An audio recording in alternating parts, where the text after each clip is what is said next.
Assalamualaikum semuanya, ahlan wa sahlan di channel Hidayah Official.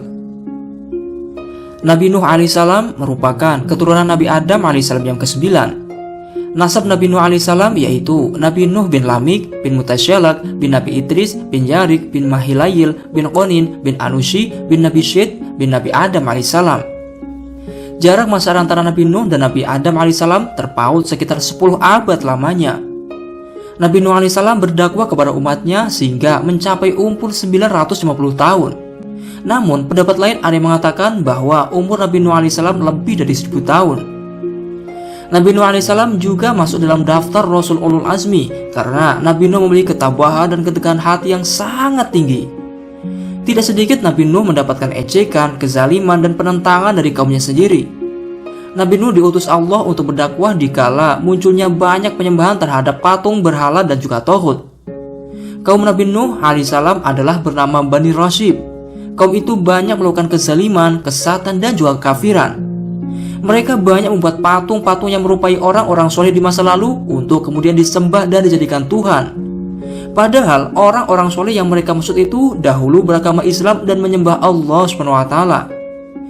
Inilah kisah patung pertama yang disembah oleh manusia. Berikut kisah selengkapnya.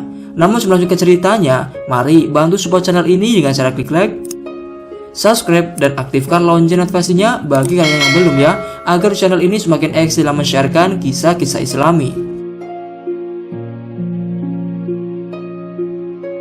Pada zaman dahulu, hiduplah orang-orang soleh yang bernama Wad, Suwa, Yahud, Ya'uq, dan Nasr. Mereka ini adalah orang-orang soleh yang hidup pada masa antara Nabi Adam dan Nabi Nuh alaihissalam. Orang-orang soleh itu memiliki banyak sekali pengikut karena teladannya yang sangat luar biasa. Mereka selalu mengajak orang-orang agar selalu beriman kepada Allah SWT dan melarang menyekutukannya. Orang-orang soleh ini juga merupakan para penerus Nabi Idris alaihissalam dalam berjuang menegakkan ajaran Allah SWT. Dan juga supaya ajaran agama Islam selalu menjadi amalan yang dilakukan oleh masyarakat anak cucu Adam. Namun setelah orang-orang soleh itu meninggal dunia, para pengikut merasa sangat kehilangan. Para pengikut Wad, Suwa, Yahud, Ya'uq, dan Nasr, mereka sangat rindu dengan sosok teladan para orang-orang soleh itu. Mereka kemudian mencari cara agar rasa rindu itu bisa terobati. Para pengikut itu kemudian berkata, andaikan kita membuat patung-patung mereka, tentu akan membuat kita lebih rindu untuk beribadah tatkala teringat mereka. Ide itu kemudian disetujui bersama. Kemudian dibuatlah patung-patung untuk mengenang teladan para orang-orang soleh itu. Awal masa pembuatan patung itu, orang-orang masih beriman dan beragama Islam. Namun setelah meninggalnya para pengikut itu, kemudian zaman berganti ke generasi selanjutnya. Ketika pondasi ilmu agama sudah mulai melemah, maka kemudian datanglah iblis menemui orang-orang di zaman itu. Iblis kemudian melakukan tipu daya dan berkata kepada mereka, mereka itu menyembah orang-orang soleh itu, dan melalui perantara orang-orang soleh itu pula mereka meminta hujan. Sejak saat itu, orang-orang di zaman itu mulai beralih menyembah patung-patung buatan bapak dan moyang mereka. Patung-patung itu kemudian dijadikan sebagai Tuhan. Karena bujukan iblis itu, kesesatan dan kemusyrikan terjadi di mana-mana. Karena pudarnya ilmu agama, orang-orang sudah tidak mengenal menyembah kepada Allah SWT. Mereka lebih memilih menyembah patung yang tuli, buta, dan juga bisu. Iblis dengan bangga sangat senang melihat kesesatan kaum-kaum itu. Peristiwa kesesatan kaum itu menjadikan sejarah awal penyembahan terhadap patung dan berhala. Di antara patung-patung yang disembah, ada patung yang bernama Wad. Nama ini merujuk kepada Wad, yaitu orang soleh terdahulu. Patung Wad ini adalah patung yang pertama kali disembah untuk menyekutukan Allah SWT. Kemudian, seiring berjalannya waktu, patung-patung itu lalu mereka rubah menjadi bentuk 3 dimensi agar terlihat lebih meyakinkan. Dalam menyembah patung-patung itu, mereka memiliki banyak cara dan tradisi yang beraneka ragam. Di saat menyebarnya kerusakan dan kesesatan umat manusia di muka bumi, Allah SWT kemudian mengutus orang nabi untuk meluruskan manusia di zaman itu. Allah SWT lalu mengutus Nabi Nuh alaihissalam untuk menyerukan ajaran yang benar dan mengajak orang-orang yang telah tersesat itu untuk kembali beriman dan menyembah kepada Allah SWT. Hal ini sebagaimana firman Allah SWT, "Dan sesungguhnya kami telah mengutus Rasul pada tiap-tiap umat untuk menyerukan, sembahlah Allah saja dan jauhilah tauhid itu." Quran Surat An-Nahl ayat 36. Dahulu kala, kaum Rosyib yaitu kaum Nabi Nuh alaihissalam banyak sekali melakukan kebrutalan yang sungguh keterlaluan. Mereka banyak sekali menolak ajakan dan juga ajaran yang dibawa Nabi Nuh alaihissalam. Tidak hanya itu, kaum kafir itu juga banyak melakukan penentangan dengan kekerasan. Namun apa saja yang dilakukan kaum itu kepada Nabi Nuh alaihissalam, Nabi Nuh selalu menerimanya dengan kesabaran yang benar-benar ekstra. Nabi Nuh akan selalu sabar dan membimbing umatnya agar mau kembali ke jalan Allah SWT yang benar dan meninggalkan tuhan-tuhan berhala mereka. Karena kesabaran Nabi Nuh alaihissalam yang luar biasa ini, beliau kemudian mendapatkan gelar Ulul Azmi. Gelar itu merupakan gelar khusus yang Allah SWT berikan kepada Rasul-Rasulnya yang memiliki kesabaran, ketabahan, dan keteguhan yang luar biasa. Ada 5 Rasul yang mendapatkan gelar ini. Di antaranya adalah Nabi Nuh alaihissalam, Nabi Ibrahim alaihissalam, Nabi Musa alaihissalam, Nabi Isa alaihissalam, dan Nabi Muhammad SAW. Meskipun para rasul-rasul itu banyak ditentang, dilawan, dan dizalimi dengan semena-mena oleh kaumnya, mereka akan sangat tegar dalam menghadapi situasi yang menyakitkan itu. Mereka akan selalu semangat dalam menyebarkan ajaran Islam yang hak dan benar. Berikut kisah kezaliman, penghinaan, penentangan, dan perdebatan kaum Rasyid kepada Nabi Nuh alaihissalam.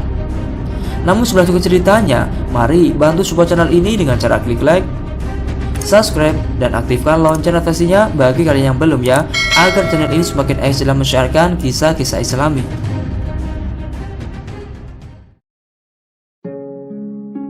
Di suatu hari, Nabi Nuh alaihissalam berkata kepada kaumnya, "Wahai kaumku, sembahlah Allah, sekali-kali tidak ada Tuhan bagimu selainnya. Sesungguhnya kalau kamu tidak menyembah Allah, aku takut kamu akan ditimpa azab hari yang besar, yaitu kiamat." Quran Surat Al-A'raf ayat 59. Nabi Nuh juga berkata, "Wahai kaumku, sesungguhnya aku ini seorang pemberi peringatan yang menjelaskan kepada kamu, yaitu sembahlah Allah, bertawakallah kepadanya, dan taatlah kepadanya." Quran Surat Nuh ayat 2-3. Nabi Nuh alaihissalam selalu menyeru kepada kaumnya agar mau kembali ke jalan Allah SWT yang benar. Nabi Nuh alaihissalam tidak kenal lelah dalam berdakwah. Beliau juga tidak memandang waktu, baik waktu siang maupun malam, dikala senang maupun sedih. Namun, rupanya usaha keras itu tidak banyak membuahkan hasil. Sebagian besar dari kaum Nabi Nuh masih tetap kafir, sesat, dan masih menyembah patung-patung berhala yang tuli dan bisu itu. Para pembawa kaum lantas malah menyangkal dan menyesatkan Nabi Nuh alaihissalam. Mereka berkata, "Sesungguhnya kami memandang kamu benar-benar berada dalam kesesatan yang nyata." Nabi Nuh alaihissalam lantas berkata kepada kaumnya, "Wahai kaumku, aku tidaklah sesat, tetapi aku ini adalah seorang rasul dari Rabb seluruh alam. Aku ini tidak seperti yang kalian katakan bahwa aku ini berada dalam kesesatan. Sebaliknya, aku berada atas petunjuk, yaitu Rasul, dan aku adalah seorang Rasul dari Rabb seluruh alam yang mengatakan kepada sesuatu, jadilah, maka jadilah ia. Aku menyampaikan kepadamu amanat Tuhanku, memberi nasihat kepadamu, dan aku mengetahui dari Allah apa yang tidak kamu ketahui."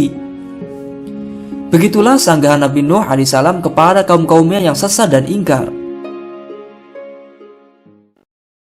Kaum-kaum itu lantas berkata kepada Nabi Nuh alaihissalam, "Kami tidak melihat engkau, melainkan hanyalah seorang manusia biasa seperti kami. Dan kami tidak melihat orang yang mengikuti engkau, melainkan orang hina di antara kami yang lekas percaya. Kami tidak melihat kamu memiliki sesuatu kelebihan apapun atas kami.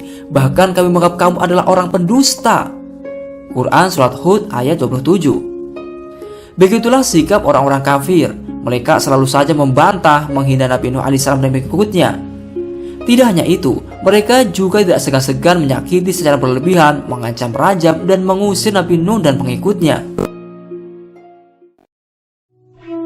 Kezaliman kaum-kaum itu kepada Nabi Nuh alaihissalam dan pengikutnya sungguh kelewatan batas. Pernah suatu ketika saat Nabi Nuh bertemu dengan kaumnya, maka kemudian dengan beraninya kaum itu mencekik Nabi Nuh alaihissalam hingga terjatuh pingsan. Biadabnya lagi, mereka juga berani-beraninya memukul Nabi Nuh alaihissalam hingga tidak sadarkan diri. Namun meskipun dizalimi teramat biadab, Nabi Nuh tidak membalasnya dengan kekerasan. Ketika Nabi Nuh telah sadar dari pingsannya, dia kemudian malah mendoakan kaumnya itu.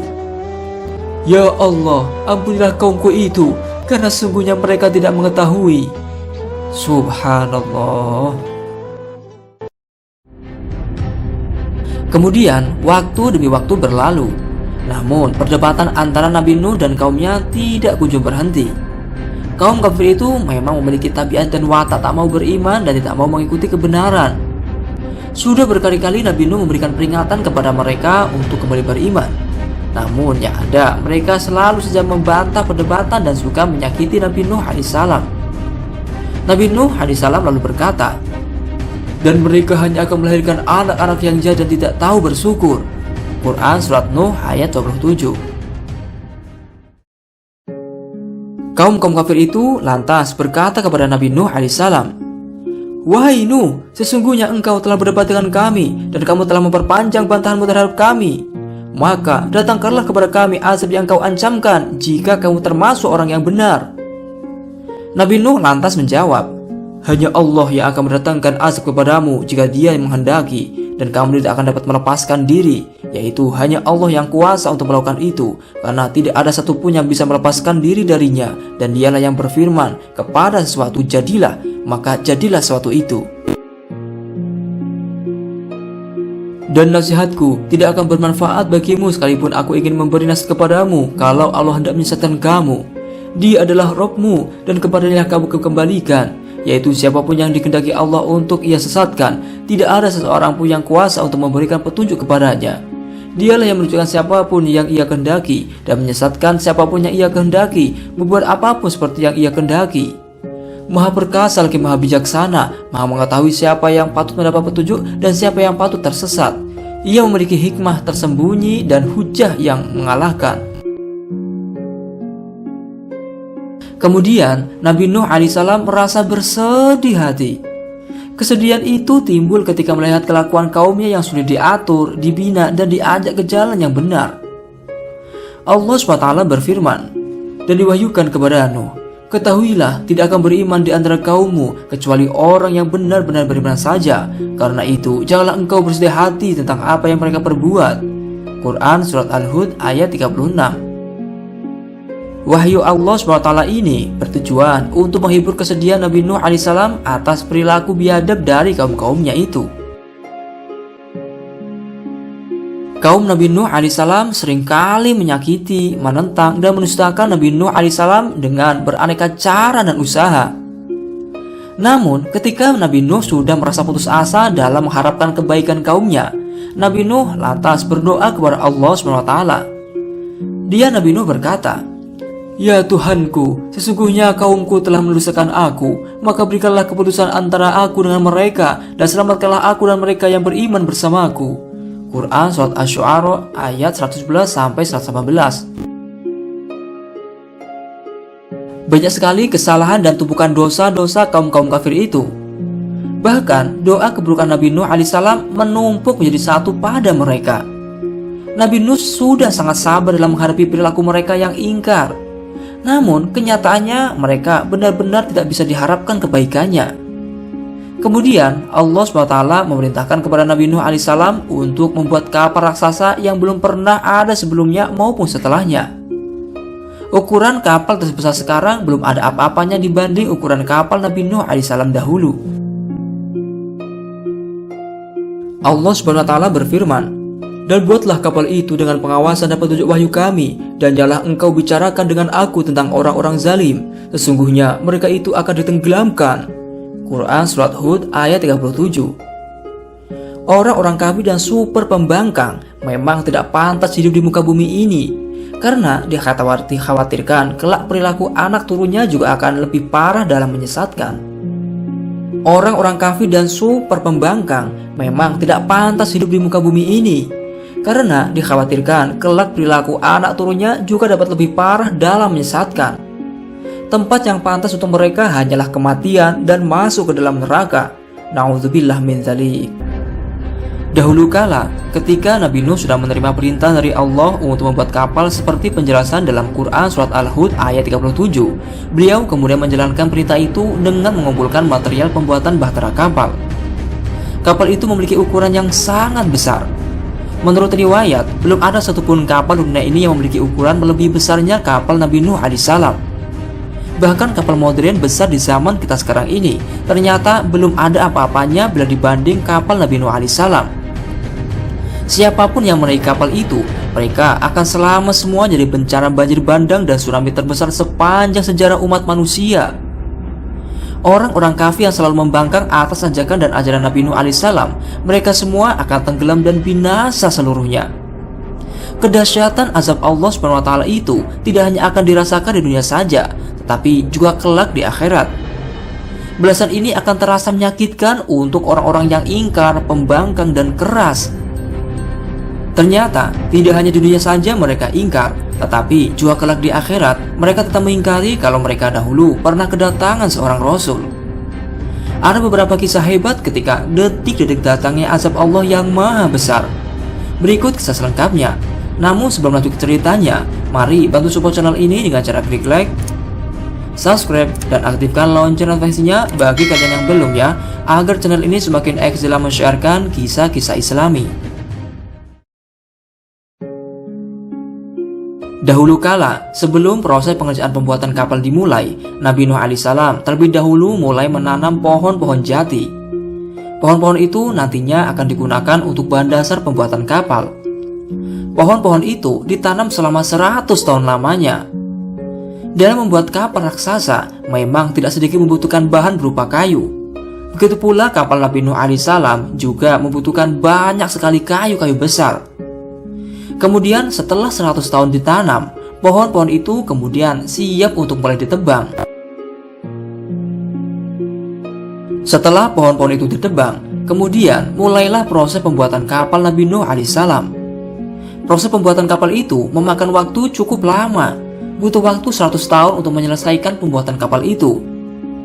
Untuk ukuran pasti kapal Nabi Nuh banyak pendapat yang berbeda. Ada yang mengatakan bahwa panjang kapal Nabi Nuh mencapai 2000 hasta dan ada yang mengatakan 1200 hasta dan lebarnya ada 600 hasta dan tingginya 30 hasta. Tapi ukuran hasta untuk tangan orang dahulu dan sekarang tentu jelas berbeda.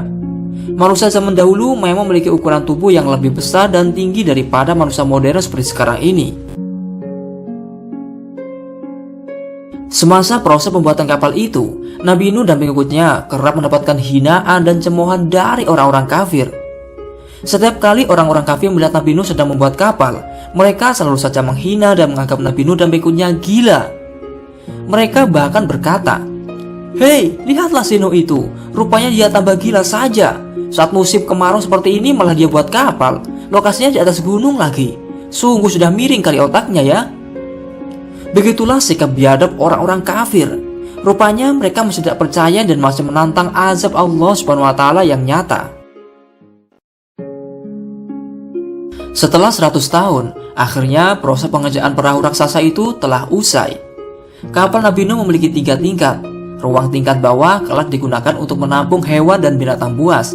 Sedangkan bagian tengah untuk manusia dan tingkat atas untuk burung-burung. Setiap hewan nantinya akan diambil berpasang-pasang agar kelak masih dapat berkembang biak kembali setelahnya. Selain itu, kapal itu juga memiliki pintu-pintu yang terpasang di sepanjang kapal. Pintu-pintu itu juga memiliki penutup dari bagian atas yang bisa menutup celah pintu dengan rapat.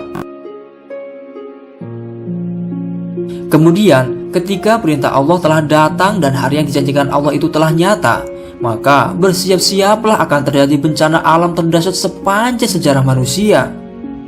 Allah SWT berfirman, "Maka apabila perintah kami datang dan tanur dapur telah memancarkan air, maka masuklah ke dalam kapal itu sepasang-pasang dari setiap jenis juga keluargamu, kecuali orang yang lebih dahulu ditetapkan akan ditimpa sesaan di antara mereka. Dan janganlah engkau bicarakan denganku tentang orang-orang yang zalim, sesungguhnya mereka itu akan ditenggelamkan." Quran Surat Al-Mu'minun ayat 27. Setelah Nabi Nuh mendapatkan perintah dari Allah, beliau kemudian menyuruh orang-orang beriman untuk memasuki kapal. Nabi Nuh juga mengangkut hewan-hewan dengan berpasang-pasang jantan dan betina. Hewan-hewan yang boleh dimakan ada sebanyak 7 pasangan, sedangkan yang tidak boleh dimakan hanya 2 pasangan. Burung pertama yang masuk kapal Nabi Nuh adalah burung parkit, sedangkan hewan yang terakhir masuk ke kapal adalah keledai.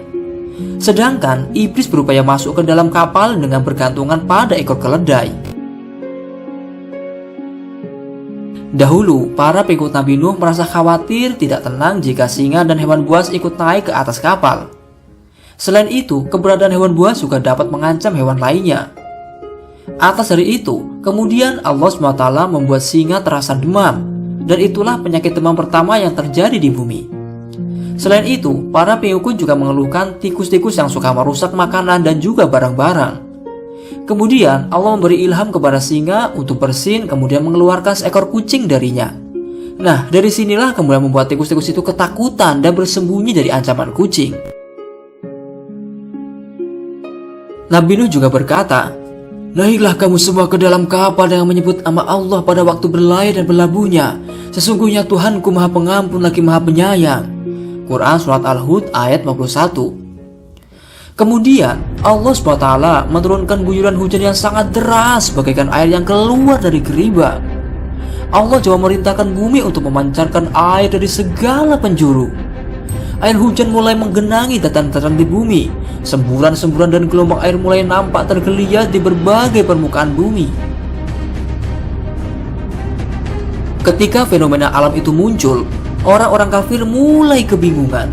Mereka banyak berlarian dan menyelamatkan diri ke tempat yang lebih tinggi. Nabi Nuh waktu itu mengajak keluarganya untuk ikut menaiki kapal. Namun, apalah daya istrinya yang beliau cintai ternyata lebih memilih mengikuti kaum kafir naik ke atas bukit daripada naik ke atas kapal. Akhirnya, Nabi Nuh merelakan istrinya yang durhaka itu untuk ikut tenggelam. Namun, masih ada harapan untuk keluarga lainnya, di antaranya adalah putranya sendiri yang bernama Kan'an. Nabi Nuh masih berharap anaknya mau diajak. Dan Nabi Nuh memanggil anaknya ketika anak itu berada di tempat yang jauh terpencil. "Wahai anakku, naiklah ke kapal bersama kami dan janganlah engkau bersama orang-orang kafir." Anaknya malah menjawab, "Aku akan mencari perlindungan ke gunung yang dapat menghindarkan aku dari air bah."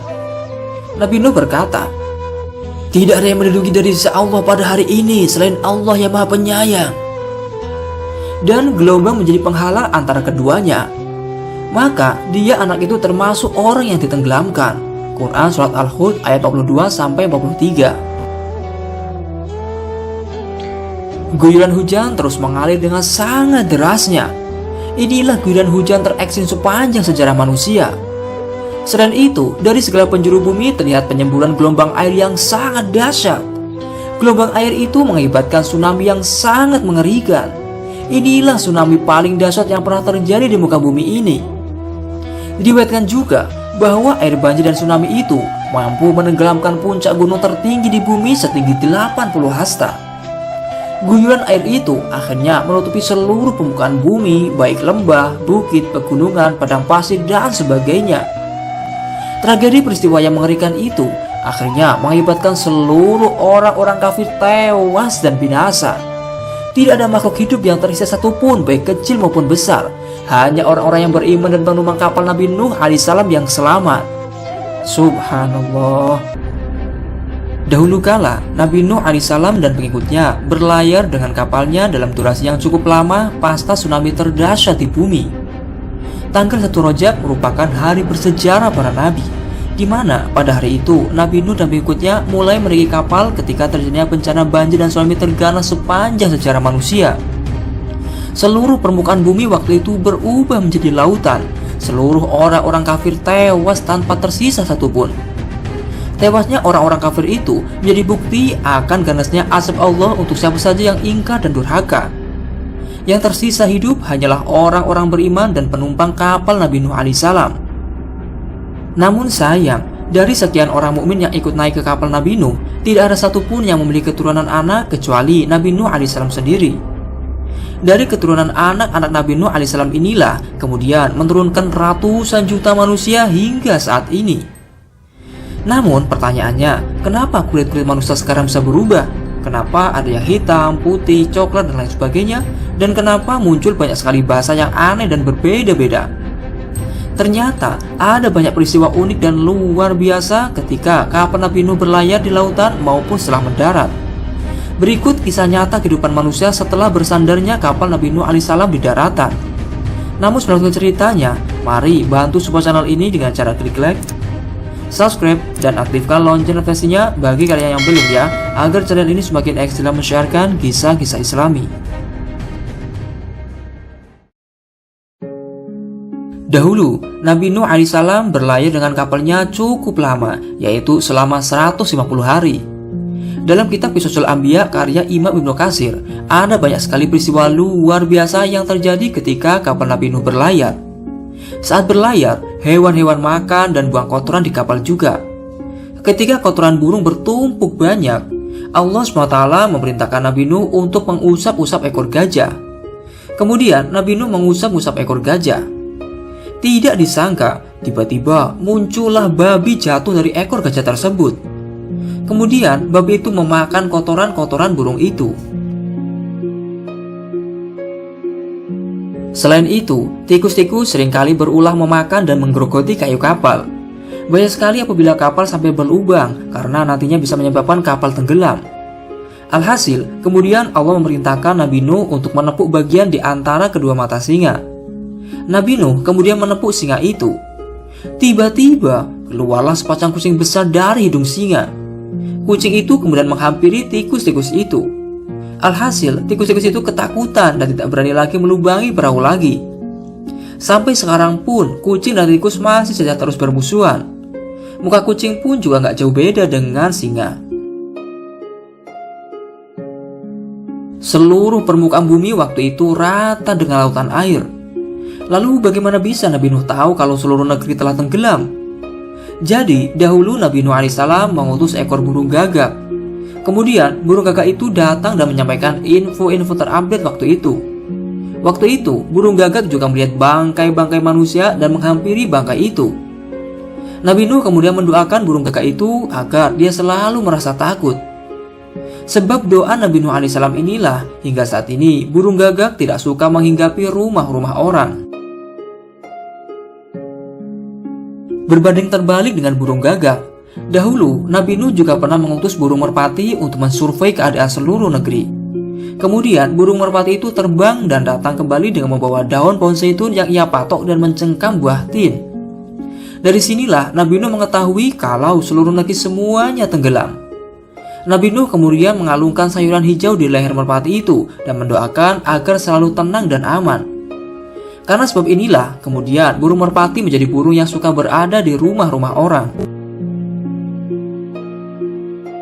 Diriwayatkan bahwa dahulu ada 80 orang yang ikut berlayar bersama Nabi Nuh alaihissalam di kapal. Mereka berlayar dengan kapal selama 150 hari. Kemudian Allah SWT mengarahkan kapal Nabi Nuh itu ke arah kota suci Makkah. Perahu itu pun berjalan menuju Makkah dan tawaf atau memutari Ka'bah selama 40 hari. Setelah sekian lama memutari Ka'bah, kemudian Allah SWT mengarahkan perahu itu untuk ke arah Gunung Judi untuk kemudian berlabuh dan bersandar di sana. Ketika Allah SWT berkehendak untuk menghentikan banjir bandang dan tsunami dahsyat itu, Allah kemudian mengirimkan angin ke permukaan bumi. Atas kuasa Allah, air akhirnya berhenti bergerak. Sumber-sumber mata air bumi tertutup, serta membuat air kemudian surut dan menyusut. Setelah sekian lama Nabi Nuh dan pengikutnya terombang-ambing di lautan, akhirnya banjir bah kian surut. Permukaan tanah sudah mulai terlihat. Nabi Nuh lalu mulai membuka penutup kapal. Allah SWT kemudian berfirman kepada Nabi Nuh alaihissalam sebagaimana penjelasan dalam Quran surat Hud ayat 48. Difirmankan, "Wahai Nuh, turunlah dengan selamat sejahtera dan penuh keberkahan dari kami bagimu dan bagi semua umat mukmin yang bersamamu.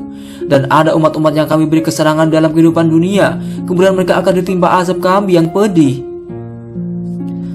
Akhirnya, tepat pada tanggal 10 Suro atau bulan Muharram, Nabi Nuh dan pengikutnya dapat kemudian bersandar dan keluar dari kapal. Setelah itu, Nabi Nuh alaihissalam keluar dari perahu dan kemudian turun ke lembah Gunung Judi. Nah, di tempat itulah perkampungan pertama mulai dibangun. Kampung itu kemudian diberi nama dengan nama Kampung Samanin. Di perkampungan itulah kemudian berkembang banyak populasi manusia yang beraneka ragam. Bahkan suatu ketika bahasa mereka bercampur-campur menjadi 80 bahasa. Satu di antara bahasa-bahasa itu adalah bahasa Arab. Namun, sebagian di antara mereka banyak tidak memahami bahasa lainnya. Dari permasalahan ini, kemudian Nabi Nuh lah yang berhasil menerjemahkan bahasa-bahasa di antara mereka. Dikisahkan bahwa orang-orang yang ikut dalam perahu Nabi Nuh tidak ada satupun yang memiliki keturunan. Hanya Nabi Nuh alaihissalam yang mempunyai anak. Diriwayatkan dahulu ada 3 anak Nabi Nuh yang akhirnya menurunkan ratusan juta manusia hingga saat ini. Di antaranya adalah Sam, Ham, dan Yafij. Adapun Sam menurunkan orang-orang bangsa Arab.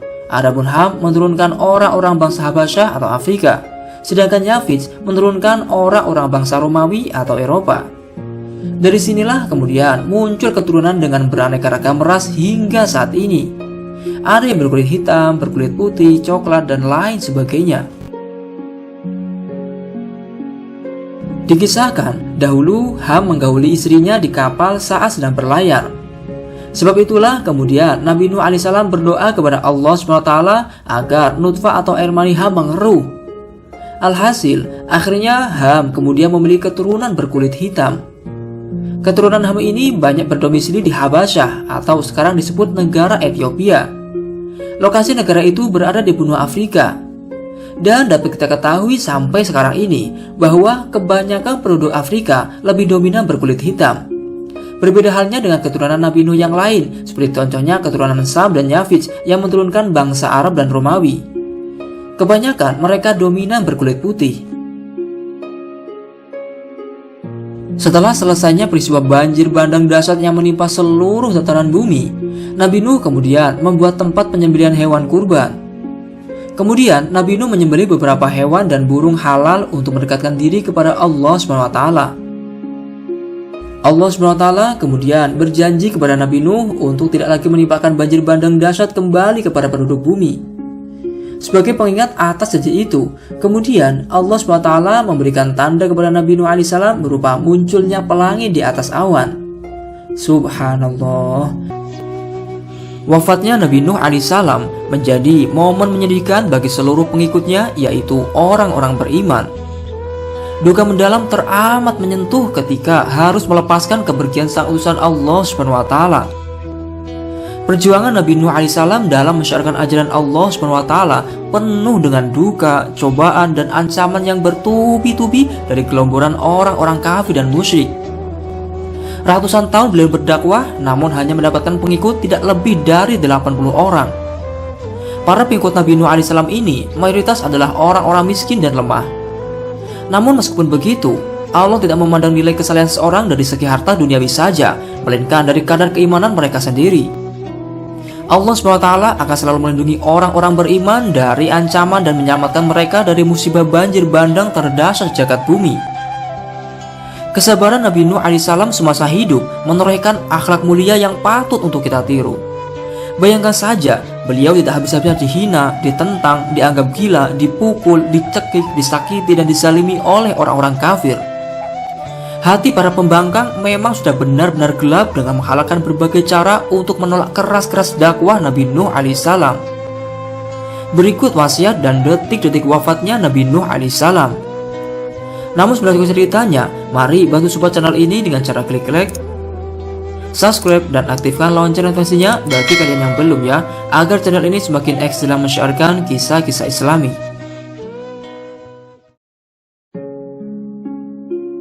Sebelum Nabi Nuh alaihissalam wafat, beliau semasa hidupnya suka sekali melakukan ibadah puasa. Nabi Nuh selalu berpuasa setiap hari dan sepanjang tahun kecuali pada hari raya Idul Fitri dan hari raya Idul Adha. Rasulullah SAW bersabda, Nabi Nuh berpuasa sepanjang tahun kecuali pada hari Idul Fitri dan Idul Adha. Nabi Daud berpuasa separuh tahun dan Nabi Ibrahim berpuasa 3 hari sebulan. Ia berpuasa sepanjang tahun dan berbuka sepanjang tahun. Selain itu semua, Nabi Nuh alaihissalam juga dikenal sebagai orang yang suka bersyukur. Sebelum Nabi Nuh alaihissalam wafat, beliau juga pernah melakukan ibadah haji. Dikisahkan dahulu Rasulullah SAW pergi untuk menjalankan ibadah haji bersama sahabat Abu Bakar. Suatu waktu mereka sampai di sebuah lembah. Rasulullah lantas bertanya, "Hai Abu Bakar, ini lembah apa?" Sahabat Abu Bakar lantas menjawab, "Ini lembah Uswan ya Rasulullah." Rasulullah lalu bersabda, "Sesungguhnya lembah ini pernah dilalui oleh Nabi Nuh, Nabi Hud, dan Nabi Ibrahim dengan mengendarai unta jantan milik mereka. Tali gagang mereka sabut, sarung mereka mantel, dan pakaian mereka adalah kain bergaris putih hitam. Mereka berkunjung ke Baitul Atiq untuk menunaikan ibadah haji." Saat menjelang kematian, Nabi Nuh alaihissalam berwasiat kepada putranya, "Sungguh aku akan menyampaikan wasiat kepadamu. Aku perintahkan 2 hal kepadamu, dan aku melarangmu melakukan 2 hal. Aku memerintahkanmu untuk mengucapkan dan mengamalkan La ilaha illallah. Karena andaikan 7 langit dan 7 bumi ditempatkan dalam satu sisi timbangan, dan La ilaha illallah ditempatkan pada sisi lainnya, tentu La ilaha illallah lebih berat darinya. Dikarenakan dengannya semua sesuatu terhubung. Sebab itu pula seluruh makhluk diberi rezeki, dan aku melarangmu melakukan kesyirikan dan sombong." Lalu apa itu definisi sombong menurut Rasulullah SAW? Jadi dahulu ada seorang sahabat bernama Abdullah bin Amr bertanya kepada Rasulullah SAW, "Wahai Rasul, kita sudah tahu tentang syirik. Lalu apa itu sombong? Apakah jika salah satu dari kita memakai 2 sandal bagus dengan 2 tali sandal bagus itu juga disebut sombong?" Rasulullah kemudian menjawab, "Tidak." Sahabat lalu bertanya lagi, "Apakah jika salah satu kami memakai baju bagus juga disebut sombong?" Rasulullah menjawab, "Tidak." Sahabat bertanya lagi, "Apakah jika salah satu dari kami mempunyai teman-teman untuk berkawan juga disebut sombong?" Rasulullah menjawab, "Tidak." Sahabat Abdullah bin Amr nampaknya masih ingin tahu tentang apa itu arti kesombongan. Sahabat bertanya, "Wahai Rasulullah, lalu kesombongan itu apa?" Rasulullah menjawab, "Sombong adalah menolak kebenaran serta meremehkan orang lain." Dari sini dapat kita ambil pesan bermakna dari wasiat Nabi Nuh alaihissalam. Yang pertama, ucapkanlah La ilaha illallah dan amalkanlah. Kita senantiasa menjaga keimanan kepada Allah SWT. Adapun yang kedua, mari kita selalu menghindarkan diri kita dari perbuatan dosa yang bernama syirik atau menyekutukan Allah SWT, dan selalu menghindari yang namanya sifat sombong. Di dalam nas Al-Quran, Nabi Nuh alaihissalam hidup di tengah-tengah kaumnya selama 1000 tahun kurang 50 tahun setelah diangkat jadi nabi dan sebelum banjir bandang terjadi. Banyak pendapat yang berbeda mengenai berapa umur asli Nabi Nuh alaihissalam. Jika sebelum diangkat menjadi nabi, umur Nabi Nuh adalah 450 tahun dan beliau hidup setelah banjir bah selama 350 tahun, maka berarti usia Nabi Nuh adalah 1780 tahun. Adapun lokasi makam Nabi Nuh alaihissalam dari Abdurrahman bin Sabit dan tabi'in lainnya mengatakan lokasinya berada di Masjidil Haram. Namun riwayat yang lebih kuat menyatakan bahwa makam Nabi Nuh alaihissalam berada di sebuah daerah bernama Kurnuh. Di daerah itu juga ada sebuah masjid yang didirikan berkenaan dengan hal itu. Semoga kisah ini bermanfaat. Wallahu a'lam bishawab.